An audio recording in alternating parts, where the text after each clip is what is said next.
COVID on a cruise ship. Well, I guess if you do this long enough, it's bound to happen.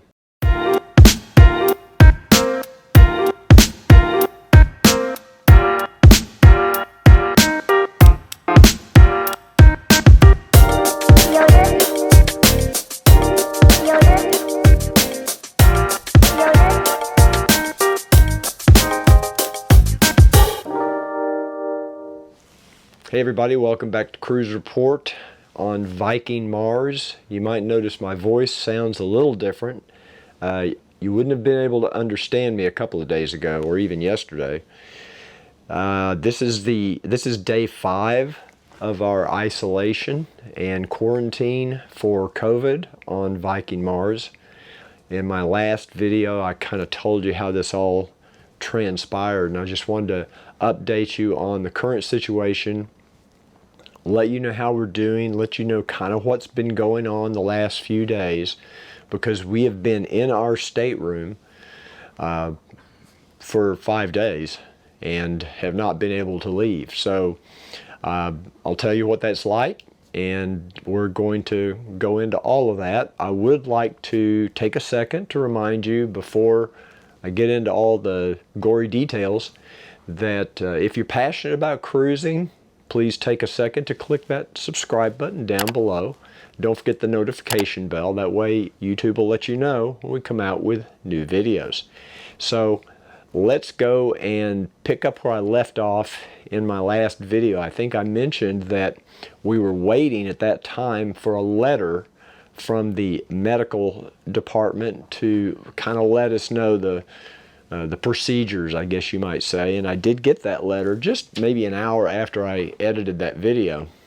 So I'm going to read the letter to you so you'll kind of know what their protocols are and what's going on here. Dear guests, as a result of your positive COVID PCR test, you will be required to remain in isolation in our designated isolation area on board the ship. In our case, that's our stateroom. I think this letter might have been written and designed back when they might have been moving people to specific stateroom, like they might have had certain staterooms set aside for quarantine, but now I think they're allowing people to stay in their original stateroom. That's what they did with us, so I'm assuming that's their new protocol. These protocols, everything I'm talking about, everything I tell you in this video, doesn't mean it's going to be this way on any cruise you're on, because cruise lines are changing these protocols every day. I mean, it seems like before I get this video edited, protocols are going to change. So, but this is what we got. The length of your isolation will be 5 to 10 days. I think that's because this is an older letter, with the day of your positive result being day 0. Now, they told us the day of our positive result was day 1. So we'll see how that works out. Our primary concern is your safety and health, as well as that of your companions. Okay, blah, blah, blah. Okay. Isolation means remain in your stateroom at all times. Do not let anyone in. No visitors are permitted. However, housekeeping staff will service your stateroom following stringent protocols upon request. Do not leave your stateroom at any given time unless instructed to do so or in a real emergency. The next is medical, and they give the extension to contact them. If you need any medical assistance, you can reach the onboard medical team 24 hours a day. The onboard doctor will follow up with you daily. I'll come back to that. Actually, I'll just go ahead and talk about it now. We haven't been followed up daily, but we have been followed up with, I think 2 times a nurse has come by the stateroom to check on us and I know they took Ricky's temperature twice. They took mine yesterday, and those are the 2 follow-up visits in person. Then they have called us on the phone one time to check on us, and but not the doctor. It was the staff, the nursing staff. And yesterday my temperature was still 102. So, but that's another story. It was early yesterday morning, about maybe 8 o'clock, and by some miracle, and I'll talk about it in a minute. That has gone away. Guest services is available 24 hours a day. Kindly let us know if you require anything to make your time in isolation more comfortable. Housekeeping. Unfortunately, we will not be able to provide housekeeping services in normal fashion during the isolation time on board. Laundry service is available. Please call housekeeping for specific instructions. Now, we went maybe a couple of days without having any housekeeping done. We weren't sure if they were allowed to come in the room. Like when they deliver room service, they can't come in. They have to just hand you the food at the door and you have to bring it in yourself. So we thought maybe it's the same with housekeeping. Maybe they're just not allowed to come in. But yesterday it was a nice day outside, so we sat out on the balcony and they came in and did a complete cleaning of the stateroom. They did everything. So we just stayed out, excuse me. We just stayed out on the balcony while they did the stateroom. Okay, room service. All meals and refreshments will be delivered to your stateroom by room service and left outside your door, where you may collect the tray. Kindly call room service for your dining options. Now, in our case, they ring the doorbell and they hand us the food. It's not like they just dump it on the ground and you have to bring it in. They will actually hand it to us. So I think some of these protocols have been relaxed slightly over time. And anyway, that's the letter that I did receive from the medical department. Now,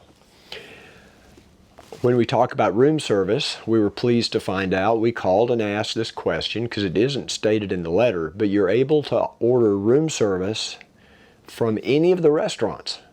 So at night, we can order from Manfredi's, we could order from, I guess we could order from the chef's table. I think that'd be difficult to do because it's a multi-course wine pairing meal. I'm not sure if the chef's table is included, but you can order from the restaurant, you can order from items on the World Cafe, and of course then they have their regular room service menu that you can order from. So there's a lot of choice for room service.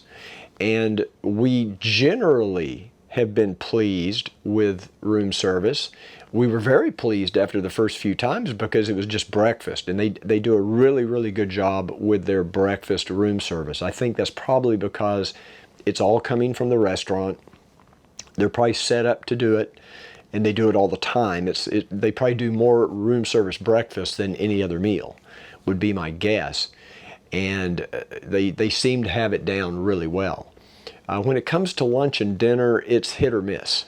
We've had some good experiences, and we've had some where they've forgotten to put some things on the tray or on the cart. So some things we ordered didn't make it. Some things made it that we didn't order. So but it's not anything earth-shattering. It's not, I wouldn't say it's bad room service. They're very quick. Usually within 30 minutes, the food arrives. In most cases, the food is warm. I wouldn't say it's hot. Sometimes you'll get, like I ordered from Manfredi's last night, and I ordered that bistecca, which is my favorite steak. It's a ribeye steak.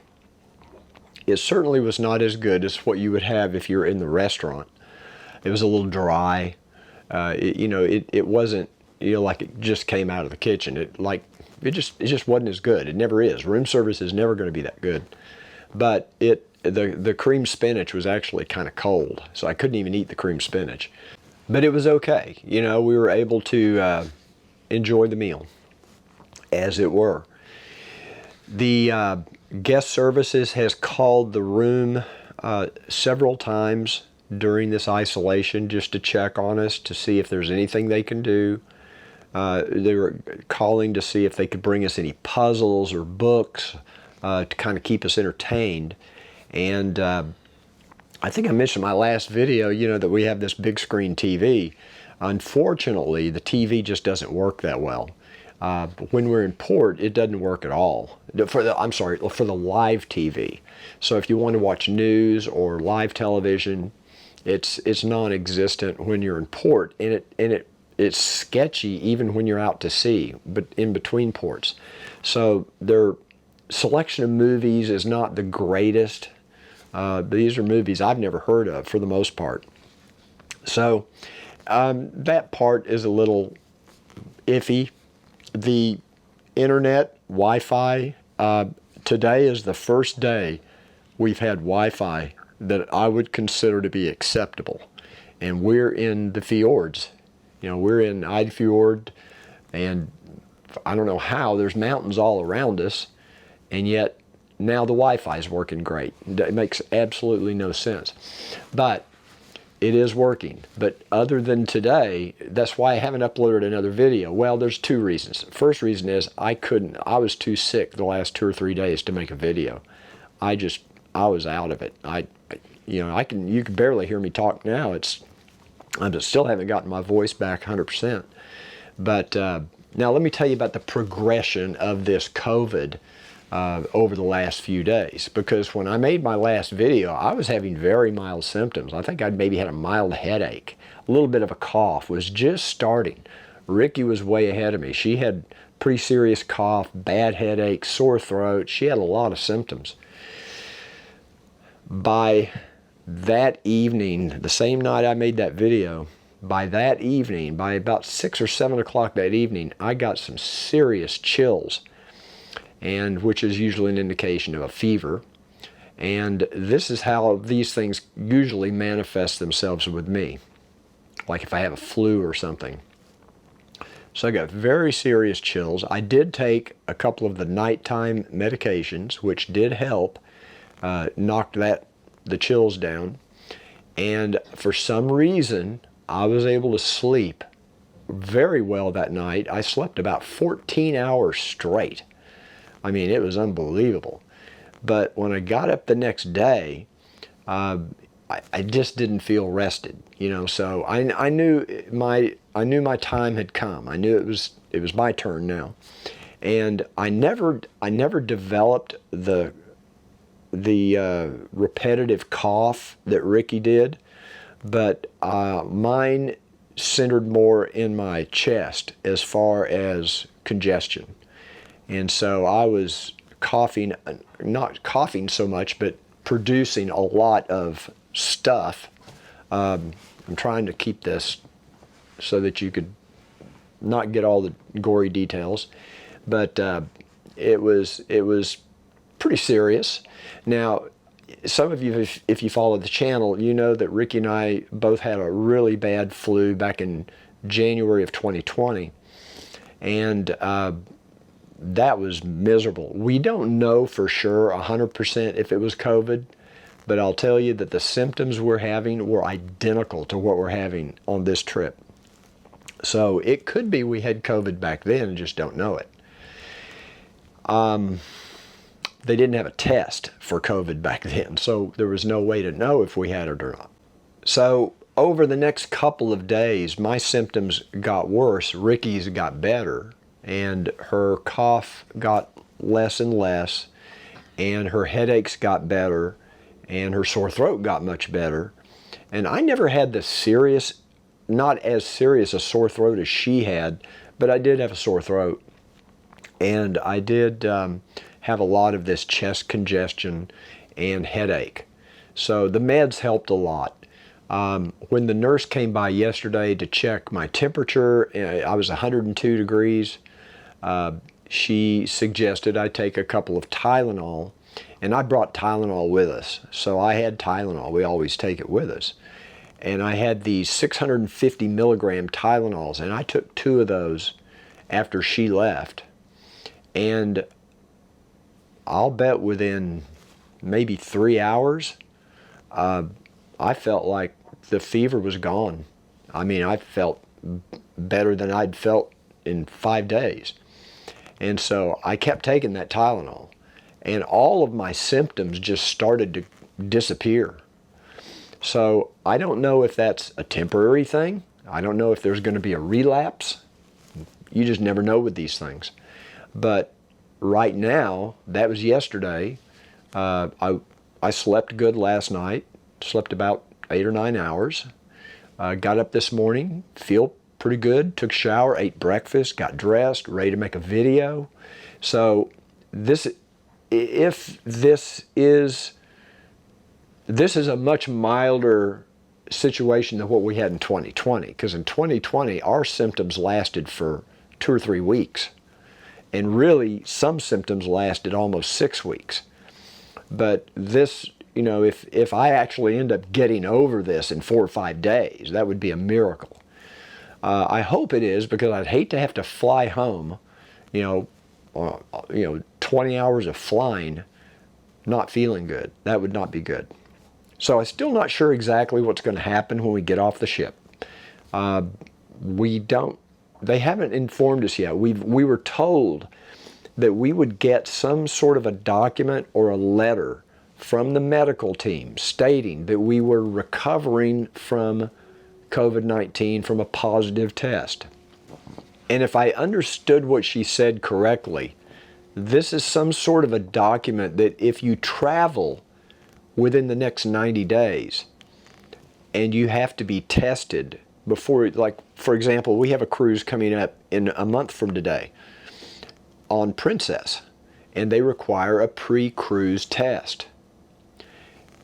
My understanding was if you test positive, you can show this document that you're recovering from COVID, and somehow that negates the positive test. I don't know, I've never heard that before, but maybe they don't think the test is accurate if you've already had COVID and you're still in that 90-day recovery period. If any of you know the answer to that, would you please put it in the comments down below, because I'm not familiar with that policy or that protocol, but basically that's what I understood her to say. So we're supposed to be receiving some document today or tomorrow stating that, indicating that we both were, or that each of us was tested, we were positive, and we're in recovery. Another thing that made and actually this existed before we got sick. We just never complained about it. We never mentioned it, and we should have. We tried to yesterday, but I'll tell you about that in a second. But we have a problem with the temperature in this room. It's very, very cold in this room, and it's been cold ever since we got on the ship. And we have the thermostat turned all the way to heat, and you can hold your hand up to the vent and there's no hot air coming out. There's no warm air coming out. It's just cool air coming out. So there's no way to get the room warm. And not that we want it hot, but it was uncomfortably cold. So we were trying to warm up the room. And we tried to call guest services yesterday. They must have been extremely busy, because they were going to call us back, and we never got the call. So we'll try to reach out to them again today and see if maybe one of their technicians can come by and check this, because the heater in this room is not working. Now, I'll go over all that kind of stuff when I do a review of the stateroom in another video. But I only point that out because it made this isolation period a little less comfortable, because we've been spending 24 hours a day in the stateroom. A couple of questions that I've had from those of you that watched my first video on this COVID situation is, how many other people on the ship have COVID? They're not going to release that information to us. I don't think, and I have a feeling, I don't know, I think they've probably taught the crew not to give out that information. We've asked the nurse, we've asked, if we believe what they're telling us, we're the only 2 people on the ship with COVID, and I find that hard to believe. Now, this is a self-policing type of situation, so unless you go to the medical center and get tested, they have no way of knowing that somebody's on the ship with COVID. But so you've spent thousands of dollars on this expensive vacation, airfare and cruise and everything else, and you start feeling bad, do you just suck it up and not go? Because if you go to the medical center, you're going to be quarantined. And in our case, we didn't know what quarantine meant. We didn't know does that mean they're going to let us stay in our cabin? Or did that mean we have to move to a lower deck to a different category of cabin and pack all our stuff up and move down to like a quarantined area of the ship. I know some cruise lines do that, but we didn't know. We didn't know what their protocol was. We didn't know but what maybe since we were in port, they were going to put us off the ship and put us up in a hotel and make us quarantine off the ship in a hotel. So there's a lot of people on the cruise that are probably sick, and they don't know what's going to happen, so they don't report it. They never go get tested. Maybe they're staying in their room. Maybe they're just taking some over-the-counter meds. Who knows? I would suspect there are other people on the ship, obviously. I mean, we got it from someone. I don't know that we got this on the ship. I have no way of knowing. I mentioned in the last video about the motor coach and the crowd and all that. I don't know how we contracted this. We could have got this on the airplane on the way over. And maybe it takes 2 or 3 or 4 days to, like a gestation period. Ricky got sick before I did, but it took me several days to show any symptoms. So maybe it took her 4 or 5 days to show symptoms. So it's possible that we brought it onto the ship from an airplane. We don't know. There's no way to know. Anytime you're in a crowd, anytime, people like to use that term, and they like to call cruise ships a petri dish. Humanity is a petri dish. I mean, anytime you're around large crowds of people, you run the risk of transmitting or catching what somebody else has. It has nothing to do with a cruise ship. In fact, on a cruise ship, you can isolate. You can be in your stateroom. You can be on your balcony. You can get off on your own. That's why I advised, if you are compromised and you're concerned, don't get on a motor coach, because that's the most confined area that you would be on this entire experience. That was where we felt the most confined. And you can't escape. You can't just get out and go to somewhere else like you can on a ship. If I'm in the theater and somebody behind me starts coughing, I can get up and walk out of the theater and go back to the pool area or somewhere, or Winter Garden, and get away from them. But if I'm in a motor coach for an hour-long tour, I just have to sit there and breathe that air.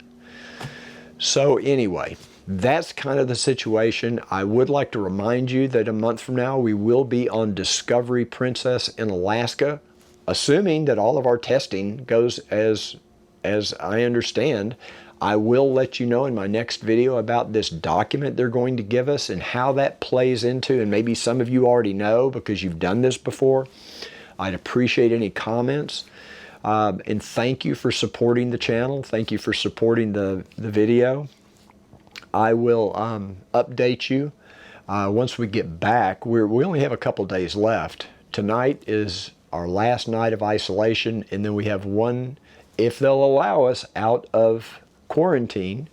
Because right now we're, other than my hoarseness and just a tiny cough, a little bit of a cough, we're pretty much asymptomatic. It's not like our noses aren't running. I'm not sneezing. I'm not coughing outwardly. I don't have a headache. I feel pretty good. I feel okay. So hopefully tomorrow we'll be able to get out of the room and at least be on the ship one more day.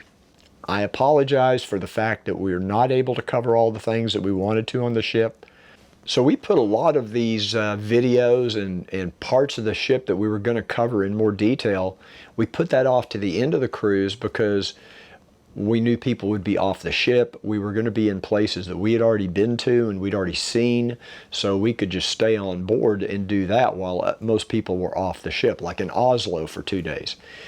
And unfortunately, that just didn't happen. So we'll do what we can in that last day that we have left, and do the best we can to give you as much information about this really nice ship. We also don't know if we're going to be tested again. We were told we would not be. So I don't think they're going to test us. I guess if you were really seriously ill and still had a lot of symptoms and you were just basically too sick to travel, I'm just guessing. I don't know what the protocol is for that. Maybe they would arrange a hotel. and maybe they would rearrange your flights so that you could get a flight on a later day until you're feeling better. If any of you know the answers to this, if you've sailed with Viking, if you've had this experience, put it in the comments down below, because I don't think that's going to be our experience. So I don't know if I can tell you what would happen if, for example, you tested positive next to the last day of the cruise and you really started showing symptoms the day you get off. Would they let you just go to the airport and get on a plane in that condition? What if you didn't want to? I mean, I don't know the answers to these questions, so I'm sorry for that. I wish I knew those answers. So if you have any questions, put them in the comments down below. I'll do my best to answer them with what information I do have. And thanks for joining me today. I'll see you on the next Cruise Report.